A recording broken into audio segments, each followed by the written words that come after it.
I'm a Montreal-based photographer. If I had to describe or to label the type of work that I do, I would definitely say post-documentary photography. It is a designation that refers to the documentary form of the 30s to the 60s, but moves away from its formerly imperative role of strictly depicting reality. Since such a role was ill-informed and dishonest all along, it feels appropriate in a post-truth era to let the viewer decide what is and what is not represented. I see it this way. From now on, as a photographer, your work is a proposition, and I like to play with that, whether it's for my personal work or my editorial assignments.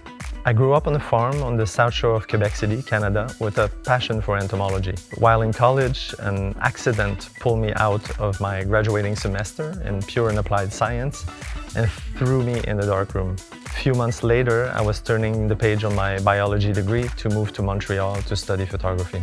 I have always fostered a deep fascination for change.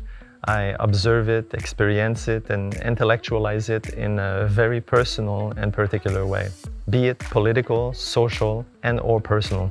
I would say that my artistic practice is largely the product of this particular concern.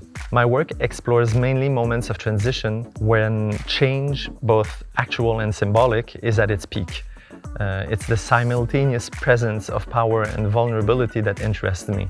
The temporary and unique, I guess, coexistence of strength and weakness. Once assembled, my works take on the form of fragmented stories that try to emulate the complexity of the world we live in. The works recount themselves in a nonlinear narrative where facts give way to perspective and truths give way to opinions. I guess the main factor behind how I produce my work is curiosity. One of my favorite quotes from Issey Miyake is, "One should always be curious, not a passive curiosity dependent upon information received, but an aggressive curiosity that compels one to seek things out and ascertain them for oneself."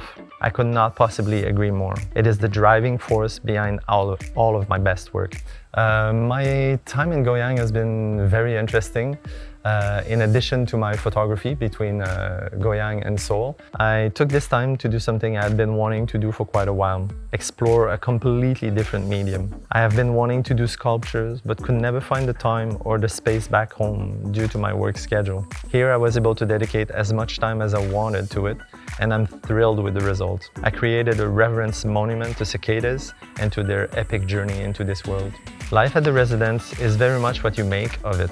Whether you like to do things on your own or you like to engage and collaborate with other artists, both are possible options and welcome by everybody. It is kind of a perfect scenario and space to create.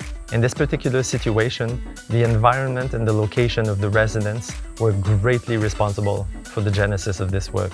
From the construction material to the collection of hundreds of cicada exoskeleton, everything was sourced locally and quite easily due to the rural setting of the residence.